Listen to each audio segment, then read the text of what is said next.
नमस्कार मंडळी, मी ज्योती स्वागत करते तुमचं आपल्या चॅनलवरती। तर आज आहे 15 ऑगस्ट।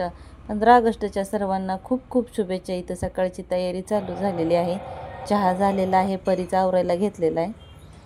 आणि चॅनलला सबस्क्राईब केलं नसेल तर चॅनलला सबस्क्राईब करा। आता हेअरस्टाईल करूया। आता असं पाठीमागं बनवू आणि हेअरस्टाईल करूया।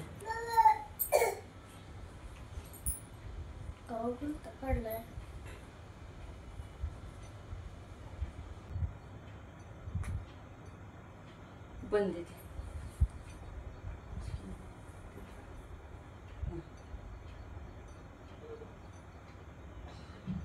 ती बंद लावला वागतात। सर्दीचं काही कमी व्हायचं नावच घेत नाही।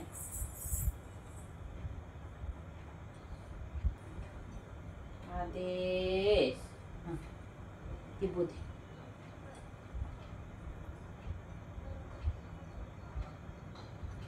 ओके छान बसले ग।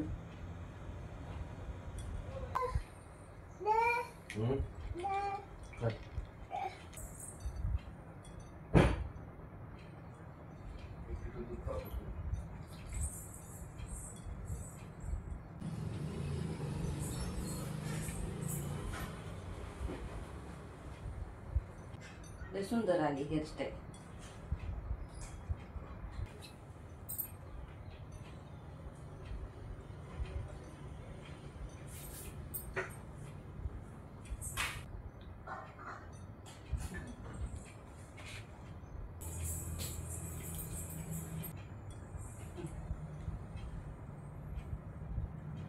आता हे घालूया बघ।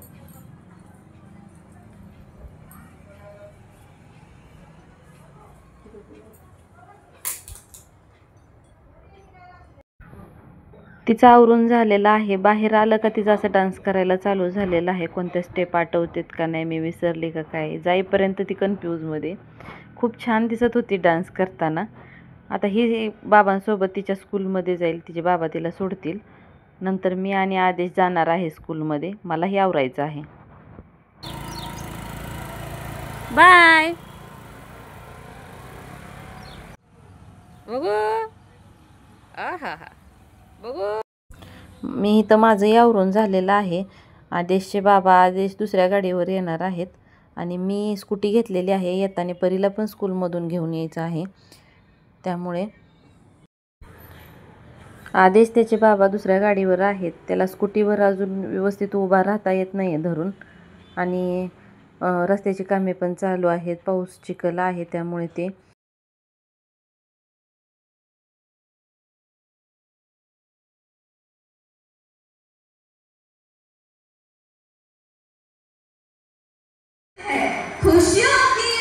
चला आता स्कूलमध्ये आलेले आहे। प्रोग्राम चालू झालेला आहे।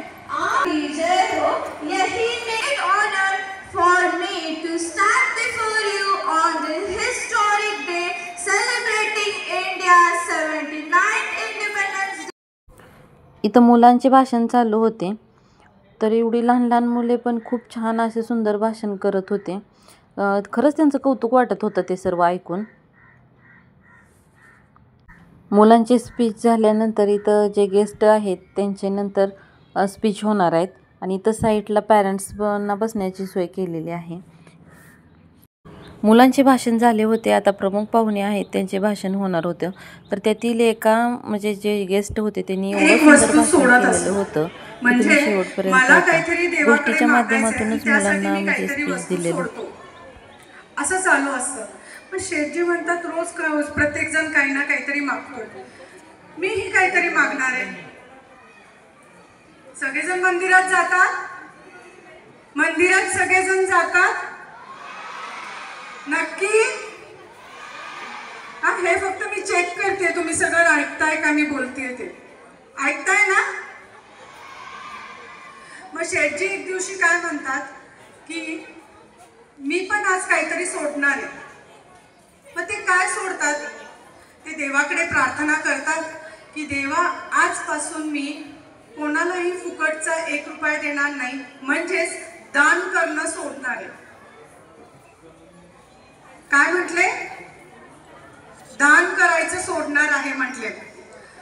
आणि ते तिथं शपथ घेतात की मी आजपासून कुणालाही विना कष्टाचा 1 रुपया देणार नाही, म्हणजे दान देणार नाही. आणि ते तिथून मंदिरातून निघत असतात. मंदिरातून निघत असतानाच त्यांना चप्पल घालतात आणि उतरतात त्यांच्या समोर एक माणूस येतो. तो माणूस येतो तो म्हणजे माहिती आहे तुम्हाला, तर तुम्ही पंढरपुरात राहता, तुम्हाला माहिती आहे ते चंदन लावतात डोक्याला, माहिती आहे तो चंदनवाला त्यांच्या समोर येतो आणि त्यांना तो चंदन लावायला लागतो. शेठजी म्हणतात तुम्हाला लावू नको, मी तुला पैसे देणार नाही. तो ऐकत नाही. तो चंदनवाला पटकन त्यांच्या कपाळावर असं ते चंदन लावतो. आता शेठजी लावल्यानंतर तसेच निघून जातात. मग तो चंदनवाला म्हणतो मी तुम्हाला ते लावलंय, आता तुम्ही मला माझा 1 रुपया द्या. काय म्हणतात, तुम्ही माझा 1 रुपया मला द्या.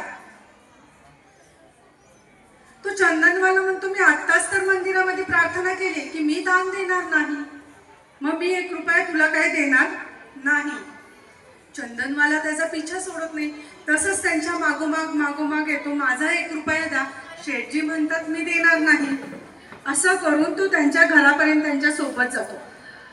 सोबत गेल्यानंतर तरी तो तिथं उभा राहतो, माझा 1 रुपया द्या. पण शेठजींनी ठरवलेलं असतं ना आजपासूनच की मी दान देणार नाही, मग ते देत नाही.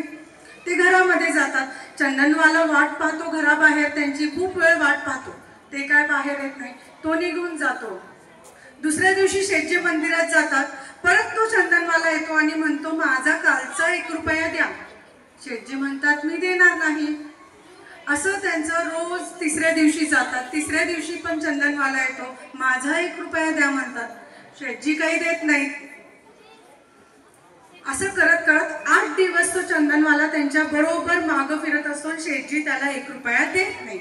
त्यानंतर थोड्या दिवसांनी तो चंदनवाला तिथे येत नाही. 1 वर्ष होऊन जातं. वर्षानंतर परत तो चंदनवाला येतो. मंदिरामध्ये तो शेठजी नसतात. मग त्यांच्या घरी जातो तर घरी त्यांचा मुलगा असतो. वडील आतमध्ये घरात असतात. बाहेर येतो, दरवाजा उघडतो तर ते चंदनवाला असतो. मुलगा म्हणतो त्यांना कोण आहात आपण. ते म्हणतात मी चंदनवाला आहे, तुझ्या वडिलांनी माझा 1 रुपया दिला नाही, त्यांच्याकडे उधारी आहे. मुलगा शॉक होतो, आपल्या वडिलांची ते पण 1 रुपयाची उधारी. तो आज जातो, तो सांग म्हणतो. चंदनवाला म्हणतात तू आज जा तुझ्या वडिलांना विचार, माझा 1 रुपया त्यांनी दिलेला नाही. आज जातो मुलगा, वडिलांना उठवतो, विचारतो असं असं बाहेर कोणीतरी चंदनवाला आहे आणि त्यांचा 1 रुपया तुम्ही दिला नाही म्हणून तो आलेला. शेठजी मुलाला म्हणतात तू त्याला सांग मी घरात नाहीये. मुलाला कळत नाही. मुलगा म्हणतो असं का करताय बाबा, 1 रुपया तर आहे ना, देऊन टाका त्याचा, का त्याला थांबवलंय. चंदन मी नाहीये घरामध्ये. मुलगा बाहेर जातो, चंदनवाल्याला सांगतो की वडील नाही आहेत घरामध्ये. चंदनवाला म्हणतो ठीक आहे, जातो परत दुसऱ्या दिवशी मुलगा येतो, चंदनवाला घरात येतो. परत मुलगा घरात असतो. परत तो त्या चंदनवाल्याला बघतो. परत वडिलांना म्हणतो. वडील म्हणतात की सांग मी नाहीये, आजारी पडलोय म्हणून. मुलगा थोडासा चिडतो वडिलांवर, हे काय चाललंय बाबा तुमचं, 1 रुपयासाठी तो माणूस रोज रोज येतोय, तुम्ही नाही म्हणताय त्याला. चंदनवाला म्हणतो तुला जे मी सांगितले ते सांग त्याला. मुलगा जातो, त्याला सांगतो माझे वडील आजारी पडले, नाही येऊ शकत बाहेर. चंदनवाला बिचारा परत जातो. परत 3 दिवस तो बरं व्हायची वाट बघून येतो. 3 दिवसांनी परत येतो. परत विचारतो झाले का तुझे वडील बरे. मुलगा आज जातो, वडिलांना म्हणतो ते आलेत परत. वडील म्हणतात सांग म्हणून मी मेलोय. काय सांग म्हणतो, मी मेलोय सांग म्हणतो. मुलगा फार आता चिडतो वडिलांवर, हे काय म्हणतात 1 रुपयासाठी वडिलांचं चाललंय.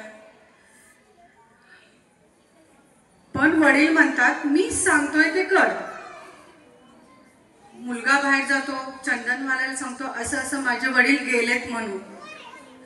चंदनवाला म्हणतो ठीक आहे, तिथेच थांबून राहतो, तुझी तयारी कर म्हणतो बाकीची पुढची, मी इथेच बसून राहतो. चंदनवाला सुद्धा हट्टी, 1 रुपयासाठी तो तिथेच बसून राहतो, तुझी पुढची तयारी कर म्हणतो नाही, तोपर्यंत मी तिथेच बसून राहणार आहे.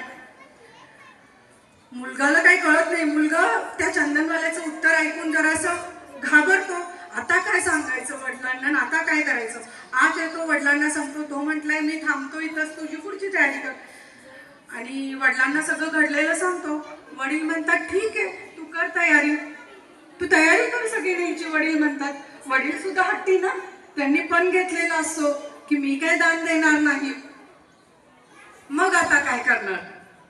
मुलगा तयारीला लागतो, ते सगळं न्यायचं सामान आणतो, त्यांना उचलून न्यायचं बेचं ते सगळं सामान आणतो, तयारी करतो. घराच्या पुढं चंदनवाला तिथेच बसलेला असतो, तो काही उठून जात नाही.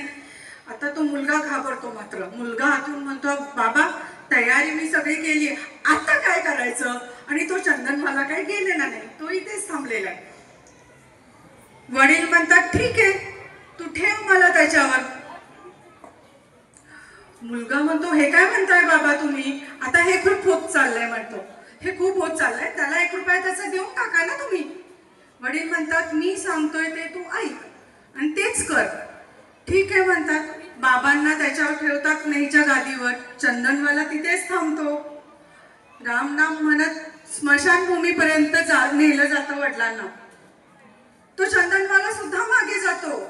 आता स्मशानभूमीवर नेल्यावर त्या तिरडीवर किंवा त्या लाकडांवर ठेवलं जातं वडिलांना. मुलगा प्रचंड घाबरतो, काय हे वडिलांचं चाललंय त्याला कळत नाही. मुलगा परत कानाच्या इथे जाऊन वडिलांना म्हणतो, बाबा आता तरी त्याचा 1 रुपया द्या आणि सांगा मी काय करू. वडील म्हणतात, अजिबात नाही, तू पुढचा विधी करून घे, अग्नी देऊन घे. वडील त्याच्यावर असतात, पण काय म्हणतात, अग्नी दे. आता मात्र मुलगा प्रचंड घाबरतो, पण वडिलांच्या पुढे काहीच चालत नसतं त्याचं. आता अग्नी द्यायची वेळ येते. आता काय करायचं.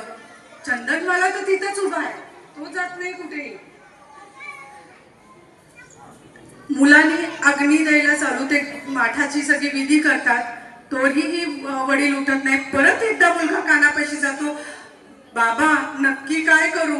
ते म्हणतात, अग्नी दे. वडील उठत नाही. मुलगा अग्नी द्यायला लागतो. जसा अग्नी द्यायला लागतो, पेट घ्यायला लागतात लाकडी, तसं तो चंदनवाला आहे, तो साक्षात भगवान कृष्णामध्ये अवतरित होतात आणि त्या चंदनवाल्याला बाहेर घेतात आणि मग म्हणतात की खरंच तुझ्यासारखा भक्त आणि तुझ्यासारखा ठाम निश्चयी, म्हणजे एक निश्चय केला की तो इतक्या शेवटीला येईपर्यंत डळमळीत होत नाही, असं पहिला आणि एकमेव मी भक्त आणि माणूस पाहिला आहे. आणि त्यातून भगवंत त्याला बाहेर काढतात. आणि यातून मुलांना शिकायचं असं आहे की तुम्ही आज शाळेमध्ये आहात, तुम्ही सुद्धा तुमचं ध्येय, तुमच्या ध्येयाप्रती असंच निश्चयी राहिलं पाहिजे, असंच एकमत ठाम राहिलं पाहिजे की मला हे व्हायचंय भविष्यात पुढे जाऊन.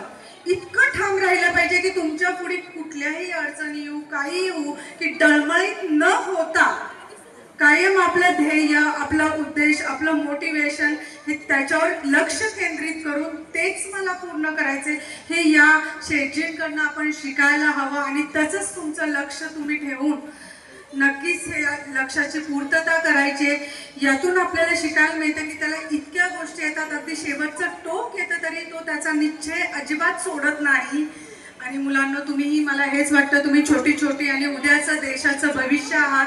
कोणी डॉक्टर होईल, कोणी इंजिनियर होईल, कोणी आमच्यासारखं सोशल वर्कर होईल, कोणी कुठल्याही क्षेत्रामध्ये जाल, जिथे कुठे जाल तिथे नक्कीच तुम्ही तो निश्चय पक्का करा, तुमचा दांडगा करा आणि त्याच्यामध्ये तुम्हाला सफलता निश्चितच एक दिवस मिळत असते. आणि माझे स्वातंत्र्य दिनानिमित्त छोटीशी मुलांना ही उद्देशपूर्ण कथा सांगण्याचा हेतू होता. नक्कीच मुलांना सगळ्या समजलं असेल हे मी समजून घेते.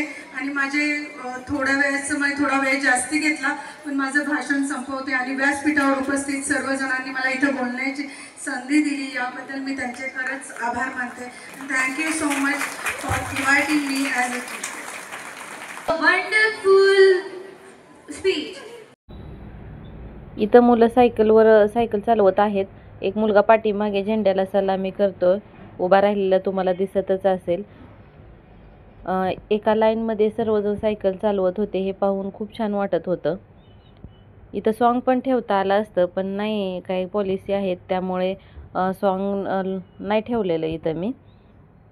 त्यामुळे मी इथं व्हॉइस ओव्हर केलेला आहे.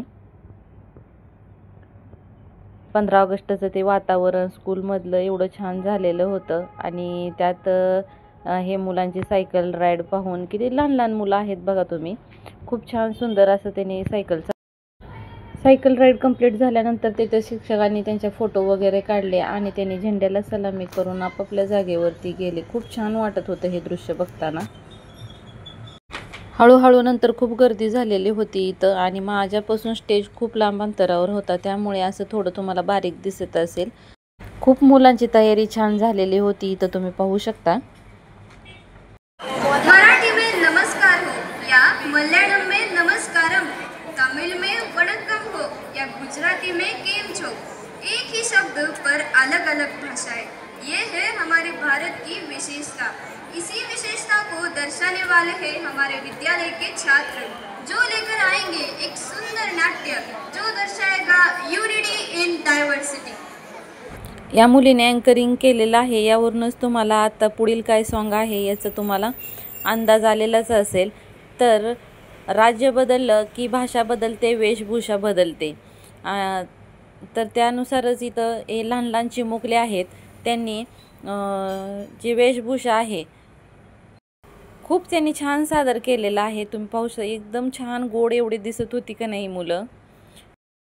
जे थोर समाज सुधारक होते त्यांची ही वेशभूषा इथं मुलांनी केलेली होते. लोकमान्य टिळक, बाबासाहेब आंबेडकर, सावित्रीबाई फुले, महात्मा फुले. भारत देशात वेशभूषा भाषा ही वेगवेगळी असते प्रत्येक राज्यामध्ये आणि खानपान ही वेगळं असतं. तर प्रत्येक राज्यात कपडे वेशभूषा ही वेगवेगळी असते आणि त्यावरून त्यांची ओळख होते. तर आज आपण या बालकलाकारांच्या माध्यमातून वेशभूषा पाहायला मिळणार आहे. त्याचबरोबर थोर समाज सुधारकाचीही त्यांनी वेशभूषा केलेली आहे, ज्यांनी आपल्या देशासाठी प्राण गमावले आहेत. लोकमान्य टिळक, महात्मा फुले, सावित्रीबाई फुले, बाबासाहेब आंबेडकर असे अजून भरपूर त्यांनी अशी वेशभूषा केलेली आहे. त्यामागे त्यांना त्यांच्या शिक्षकांचेही अनमोल मार्गदर्शन लाभलेले आहे. त्यांची मेहनत त्यांच्या या कृत्यावरूनच आपल्याला दिसत आहे. आता सावित्रीबाई फुले आपल्या हातामध्ये पाटी घेऊन नमस्कार करून आपापल्या जागेवर जाऊन उभा राहिलेले आहेत. तुम्ही पाहू शकता. इंग्रज आलेले आहेत, इंग्रजांची वेशभूषा केलेले हे 2 बालचिमुकले आलेले आहेत. इथं प्रत्येकजण येतो, नमस्कार करतो आणि आपल्या जागेवरती जाऊन उभा राहतो. खूप गोड दिसत आहे ते. आणि शेवटी भारत माता म्हणून एक गोड सुंदर असं हातात झेंडा घेऊन मुलगी आलेली आहे आणि तो पुढे उभा राहिलेली आहे. तिच्या हातामध्ये झेंडा आहे आणि ते असं हलवत आहे. खूप सुंदर दिसत आहे आणि बाकीचे सर्व आपापल्या जागेवरती गेलेले आहेत. आता ही मायभूमी ही कर्मभूमी हे सॉन्ग चालू झालेलं आहे. या गाण्यावरती मुलं डान्स करत आहेत. आपल्या आयुष्यात आईला जेवढं महत्त्व आहे तेवढंच महत्त्व आपल्या जन्मभूमीला आहे. कारण आई आपल्याला जन्म देते आणि मायभूमी आपल्याला जगायला शिकवते. इथली हवा, संस्कृती हे आपलं सगळ्याला घडवत असतं. म्हणूनच संत तुकाराम महाराज म्हणतात, जेथे जन्मलो त्या भूमीसी वाहूया प्राण. आपली भारतभूमी ही फक्त भूमीच नाही तर एक संस्कृती आहे. संतांनी अभंग ओव्या रचल्या, ऋषीमुनींनी जप-तप केले, वीरांनी वीरांगण गाजवले. या मातीचं वैशिष्ट्य म्हणजे जन्म देणारी आणि संस्कार देणारी भूमी आहे. आपल्याला या मायभूमीने खूप काही शिकवलं आहे. भाषेचा वारसा, सण उत्सवाचं वैभव, भजन कीर्तनाची परंपरा आणि एकतेचं बळ दिलेलं आहे. हे सर्व आपल्याला या मायभूमीमुळेच मिळालेलं आहे. मग आपली पण काहीतरी जबाबदारी आहे.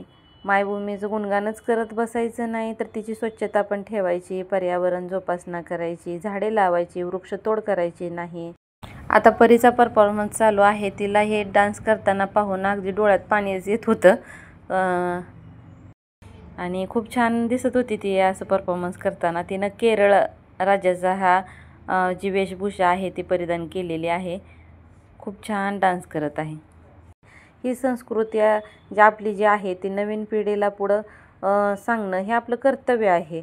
आपल्या मायभूमीचं आपण रक्षण केलं पाहिजे. जेव्हा आपण छत्रपती शिवाजी महाराजांचा जेव्हा विचार करतो, त्यांचा इतिहास वाचतो, तेव्हा आपल्याला जाणवतं की पराक्रम, स्वाभिमान हाच या मायभूमीचा श्वास आहे. आत्ताची जी वेशभूषा आहे ती श्रीनगरची आहे. ज्वेलरी वगैरे किती छान सेम आहे असं मुलांनी घातलेलं आहे बघा. आता येणार आहे जी वेशभूषा ती कोलकाता आहे. ही आहे ती कोलकाताची वेशभूषा या मुलांनी केलेली आहे. खूप छान डान्स करत होते आणि या गाण्याला सर्वांनी वन्स मोर मागितलेला होता. एवढं सुंदर हे गाणं झालेलं होतं. टाळ्या वगैरे सर्वजण वाजवत होते.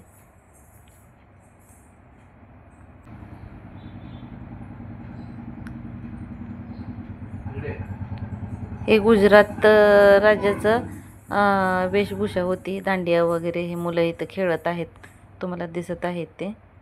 हे पंजाबचा लुक आहे वेशभूषा.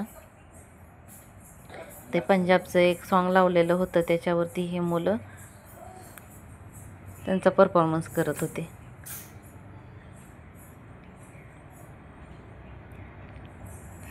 आता ज्या त्या राज्याचे जे वेशभूषा केलेली होती मुलं, पहिल्यासारखं येऊन नमस्कार करून आपापल्या जागेवरती जाऊन उभा राहत होते आणि समोर हातामध्ये ज्या त्या राज्याचे असे चार्ट घेऊन मुलं उभा राहिलेले होते खाली, तुम्ही पाहू शकता इथं.